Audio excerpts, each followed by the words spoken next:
गिरिनन्दिनि नन्दितमेदिनि विश्वविनोदिनि नन्दनुते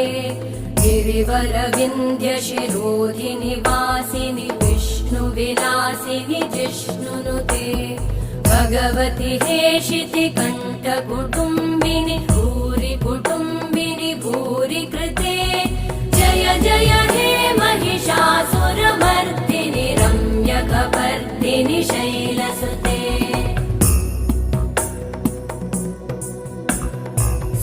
सुरवरवर्षिणि दुर्धरधर्षिणि दुर्मुखमर्षिणि हर्षरते त्रिभुवनपोषिणि शङ्करतोषिणि कल्मषमोषिणि घोषरते तनुजनिरोषिणि दिविसुतरोषिणि दुर्मदशोषिणि सिन्धुसुते जय जय हे महिषा